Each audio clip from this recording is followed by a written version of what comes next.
India, जीना चाहते हो तो सतर्क हो जाओ। हर अपराधी और हर अपराध की खबर जान जाओ। पांडे, सृष्टि पांडे नाम है मेरा। याद रखना, अब कोई भी क्रिमिनल नहीं बचेगा। सबकी खबर बनेगी और जुर्म पर कानून की जंजीरें जकड़ेंगी।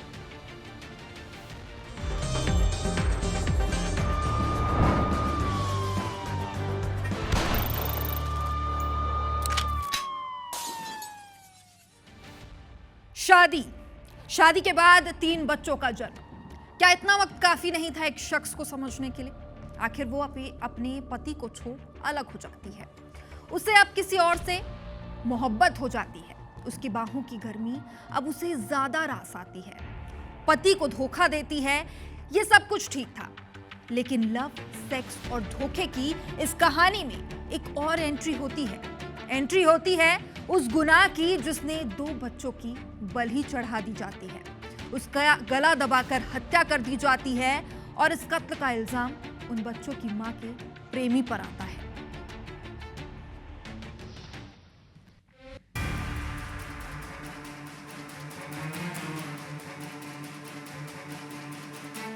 देवास के ढांचा भवन इलाके में शुक्रवार रात एक ऐसी वारदात हुई जिसने इंसानियत को शर्मसार कर दिया। 7 साल के हेमंत और 3 साल की निशा, 2 मासूम बच्चों की गला दबाकर हत्या कर दी गई। शुरुआत में इसे दम घुटने या फूड पॉइजनिंग माना गया, लेकिन पोस्टमार्टम रिपोर्ट ने इस कत्ल का पर्दाफाश कर दिया। पुलिस ने तुरंत जांच शुरू की और कुछ ही घंटों में हत्यारों तक पहुंच गई। हत्यारा कोई और नहीं, बच्चों की मां प्रिया यादव का प्रेमी लोकेंद्र मालवीय ने।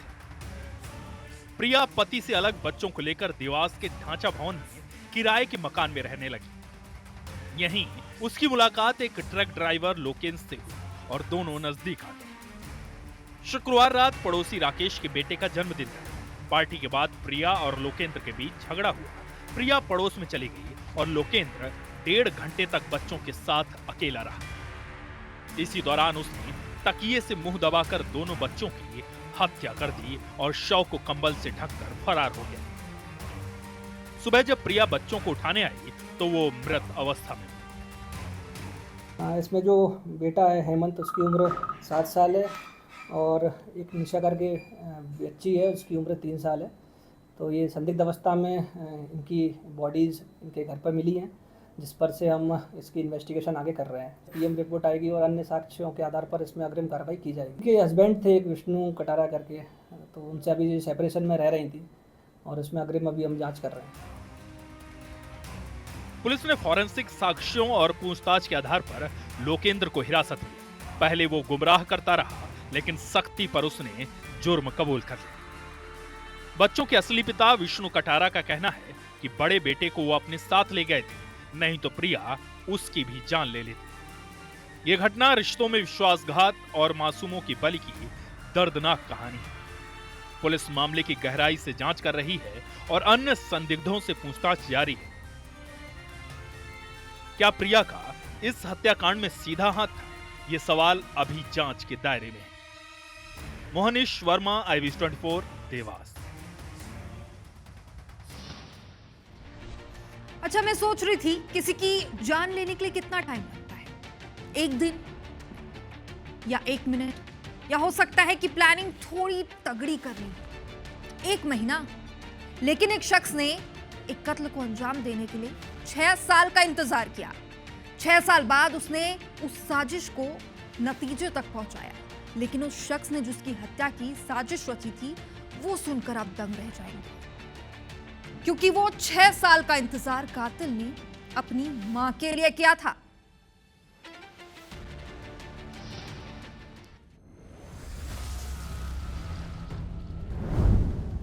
रिश्तों की चढ़ती भली, कत्ल के लिए 6 साल का इंतजार, मां के लिए मौत, नफरत बनी हथियार। पुलिस की गिरफ्त में दिख रहे ये लोग कोई मामूली अपराधी नहीं है। इसमें बीच में खड़ा शख्स बेटा है उस मां का जिसने उसे जन्म दिया। ये कातिल है उसी मां का जिसने उसे पाल पोस कर इतना बड़ा किया। ये कहानी है इटावा के बलरई थाना क्षेत्र की, जहां 28 जुलाई की रात एक सनसनीखेज वारदात ने सबको झकझोर कर रख दिया। 29 वर्षीय कौशल शर्मा ने अपनी मां यशोदा देवी को ही स्कॉर्पियो से कुचलकर हत्या कर दी। पुलिस के मुताबिक कौशल अपनी मां की दूसरी शादी से नाराज था। यशोदा ने 7 साल पहले अपने पहले पति को छोड़कर रामनिवास शर्मा से दूसरी शादी की थी, जिसे कौशल सामाजिक कलंक मानता था। इस नाराजगी ने उसे इतना उकसाया कि उसने 6 साल पहले ही हत्या की साजिश रच ली थी। कौशल ने मां को दवा दिलाने के बहाने बाइक पर बलरई बुलाया। वहां उसके दोस्त रजत और बॉबी की पहले से ही मौजूदगी थी। पहले यशोदा का गला दबाया, फिर स्कॉर्पियो से कुचलकर उनकी हत्या कर दी। सबूत मिटाने के लिए आरोपियों ने यशोदा का मोबाइल जला दिया और शव को यमुना पुल के पास फेंककर फरार हो गए। पुलिस ने सीसीटीवी फुटेज और मोबाइल लोकेशन की मदद से कौशल, रजत और बॉबी को गिरफ्तार कर लिया। हत्या में इस्तेमाल स्कॉर्पियो, बाइक और 3 मोबाइल भी जब्त किए हैं। 3 अन्य आरोपी अभी फरार हैं, जिनकी तलाश जारी है। सत्यवीर और उनके साथियों ने महिला की हत्या को एक्सीडेंट के रूप में करते हुए उन्हें सड़क पे गिराया, गाड़ी को बैक करते हुए 2-3 बार किया और इनका प्लान था कि ये एक अज्ञात महिला की एक्सीडेंटल डेथ के रूप में हम लोग दिखाने में सफल हो जाएंगे। लेकिन थाना पुलिस जसवंत नगर क्षेत्राधिकारी के नेतृत्व में लगातार सर्विलांस एसओजी की टीम ने काम किया और इस प्रकार से एक अज्ञात हत्या का पर्दाफाश हुआ है। यह घटना रिश्तों में नफरत और सामाजिक दबाव की ऐसी तस्वीर है जो बेहद भयावह है। इटावा पुलिस मामले की जांच में जुटी है और फरार आरोपियों की धरपकड़ के लिए छापेमारी कर रही है। लेकिन इस घटना ने कई सवाल खड़े कर दिए हैं कि क्या समाज का दबाव एक मां की मौत का कारण बन सकता है? क्या ताने मां का कत्ल करने पर मजबूर कर सकते हैं? क्या ये गुनाह माफी के लायक है? Bureau report, IBC 24।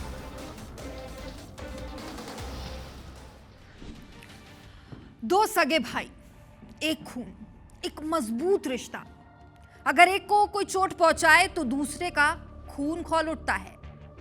लेकिन ये शायद फिल्मों में होता होगा, क्योंकि शिवपुरी में कुछ और ही कहानी नजर आई है। यहां एक भाई ने अपने भाई के कत्ल की प्लानिंग की, उसे एग्जीक्यूट भी किया और भाई को गोलियों से भून दिया।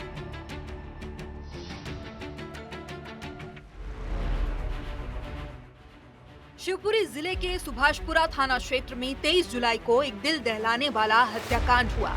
अजय तोमर, जो अपने पिता की हत्या के मामले में आजीवन कारावास की सजा काट रहा था, 14 जुलाई को पैरोल पर रिहा हुआ था। 23 जुलाई को वो एक युवती के साथ ग्वालियर जा रहा था। नया गांव तिराहे पर उसने अपनी कार रोकी, तभी अज्ञात हमलावरों ने उस पर ताबड़तोड़ गोलियां बरसाई। गंभीर रूप से घायल अजय को ग्वालियर अस्पताल ले जाया गया, जहां उसकी मौत हो गई।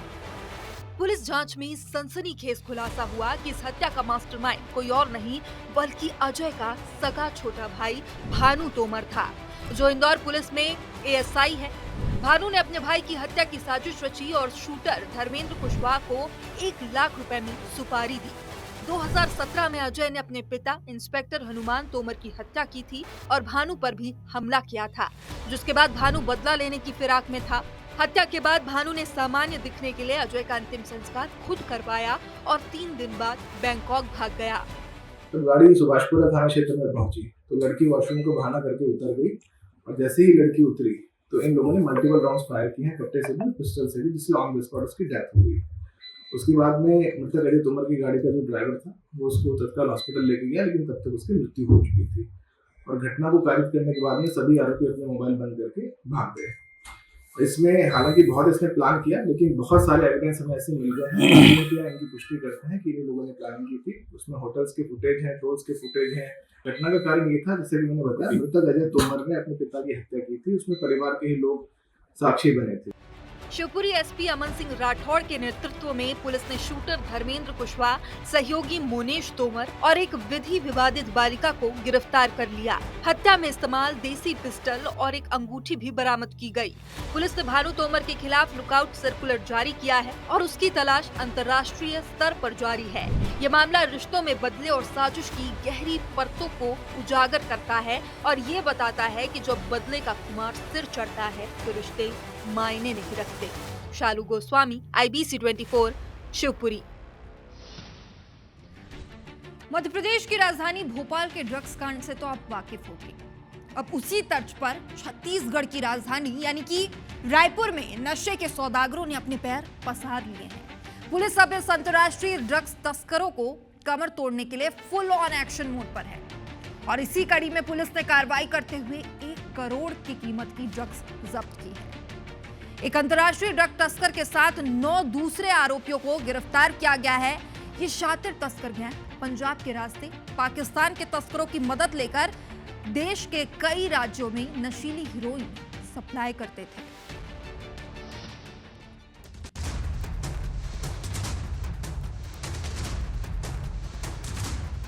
रायपुर के कमल विहार सेक्टर 4 में क्राइम ब्रांच और टिकरापारा थाना पुलिस की संयुक्त टीम ने एक मकान पर छापा मारकर 412.87 ग्राम हेरोइन बरामद की, जिसकी अंतर्राष्ट्रीय बाजार में कीमत 1 करोड़ रुपए से भी ज्यादा है। पुलिस ने गैंग के मास्टरमाइंड लवजीत सिंह उर्फ बंटी, सुवित श्रीवास्तव और अश्विन चंद्रवंशी समेत 7 लोगों को गिरफ्तार किया।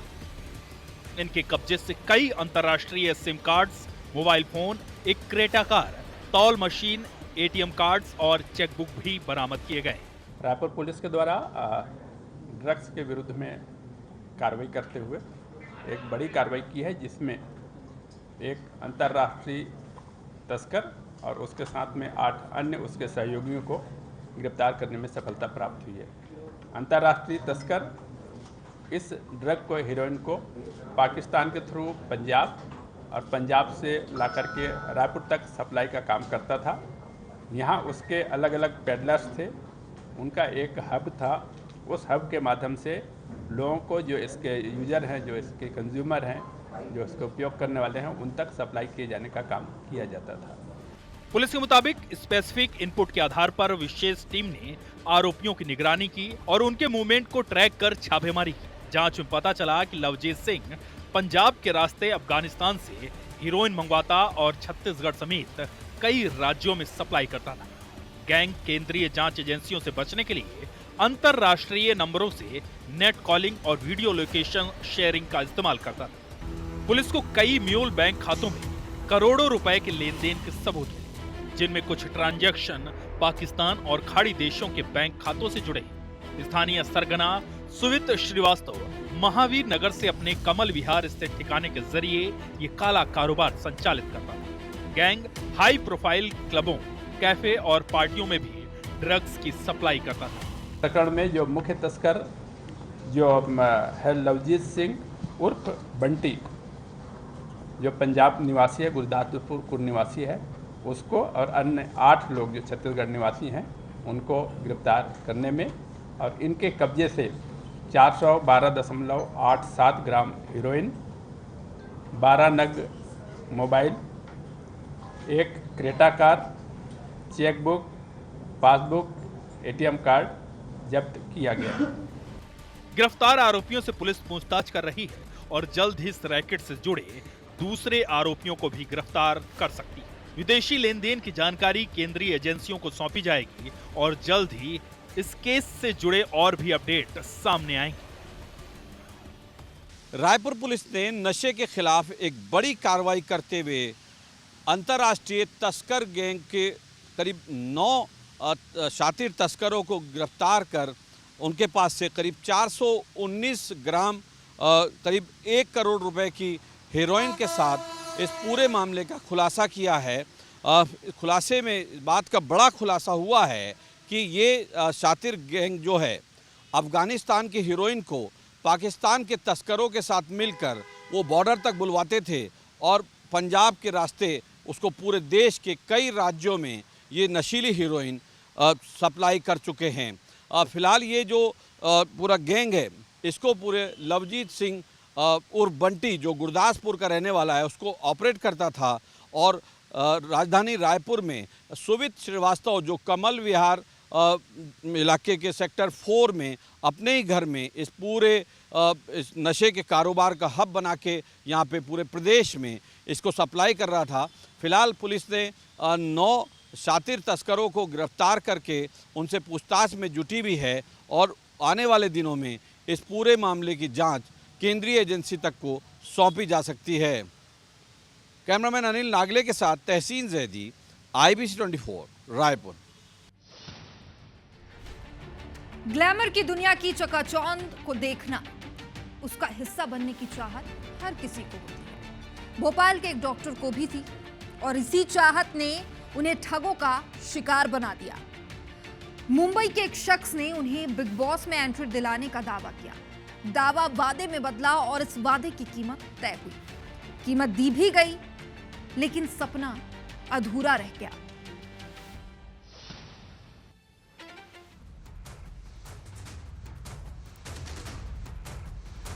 बिग बॉस में बैकडोर एंट्री के नाम पर राजधानी भोपाल के नामी डॉक्टर को ठगों ने ठग लिया। डील 60 लाख में तय हुई। डॉक्टर ने 10 लाख टोकन अमाउंट भी दे दिया, लेकिन जब एंट्री नहीं मिली तब खुद के साथ हुए धोखे का पता चला। 2022 में करण सिंह भोपाल आए थे एक ऑडिशन के लिए, परसोना मिसेस इंडिया का ऑडिशन लेने के लिए। तब मेरी मुलाकात उनसे भोपाल में हुई थी और वहाँ पे उन्होंने मुझे बोला कि तुम बिग बॉस में ट्राई क्यों नहीं करते हो। तो मैंने उनको बोला कि बिग बॉस में जाना इतना आसान नहीं है, बट वो बोले कि मेरी बहुत ज़्यादा पहचान है, मैं प्रोड्यूसर हूँ और मेरी बहुत सारे प्रोड्यूसर से पहचान है और मेरी बिग बॉस में भी अच्छी पहचान है। भोपाल शहर के प्रसिद्ध पॉइजन क्लिनिक के डॉक्टर अभिनीत गुप्ता के साथ मुंबई की एक इवेंट कंपनी के डायरेक्टर ने टीवी सीरियल बिग बॉस में एंट्री कराने के नाम पर 10 लाख रुपए की ठगी की। 60 लाख रुपए में उन्हें एंट्री दिलाना तय हुआ था। एडवांस 10 लाख रुपए दिए भी गए, लेकिन डॉक्टर इंतजार करते रह गए। 3 साल बीतने के बाद भी जब अभिनीत की शो में एंट्री नहीं हो सकी, तब उन्हें पता चला कि वो ठगों की साजिश का शिकार हो गए। पैसे लिए 10 लाख रुपए थे, अकाउंट में लिए थे, कंपनी के अकाउंट।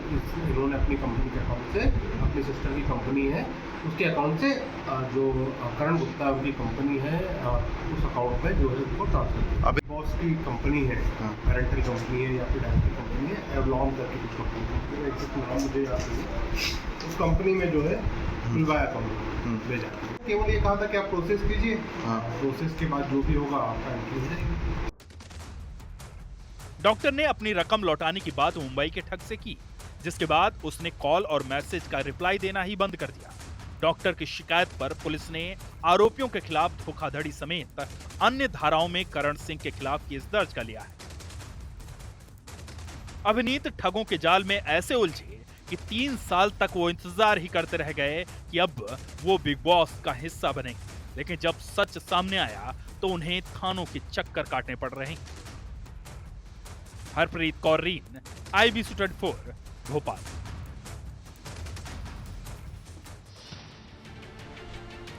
और अब आपको चोरी की एक ऐसी अजब गजब कहानी दिखाएंगे जिसे सुनकर आप हैरान रह जाएंगे। एक चोर चोरी के इरादे से घर में घुसता है, सामान समेटा, लेकिन फिर वो घर से निकला नहीं। अब अगर वो घर से निकला नहीं तो फिर उसे क्या हो गया, वो कहां गया? इस सवाल का जवाब देगी हमारी ये रिपोर्ट।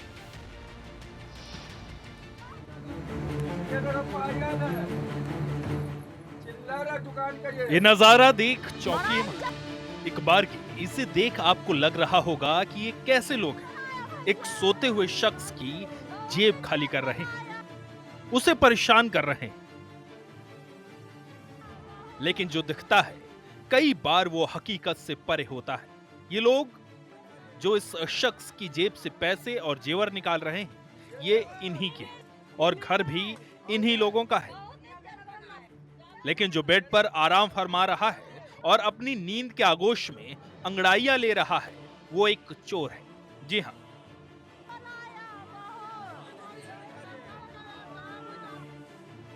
यह है कानपुर का नजीराबाद इलाका, जहां बीती रात चोर अरुण कुमार ने विनोद कुमार के घर में सेंधमारी की। नशे में टुन्न इस चोर ने अलमारी का ताला तोड़ा, कीमती जेवर जेब में ठूंसे, लेकिन फिर उसकी नजर पड़ी घर के नर्म नर्म गद्दे पर।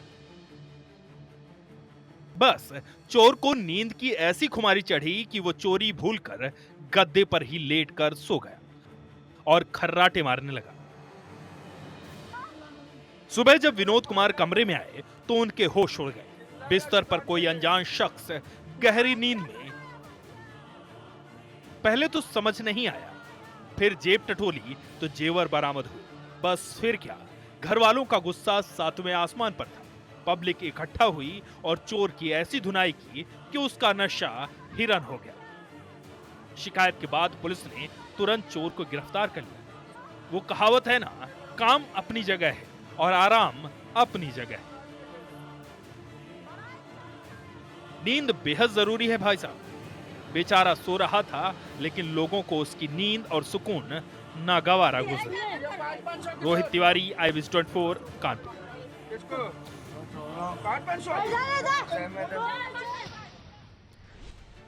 कानून नहीं करता किसी को माफ। आज नहीं तो कल हर गुनहगार होगा साफ। और LSD में जारी है जंग क्राइम के खिलाफ।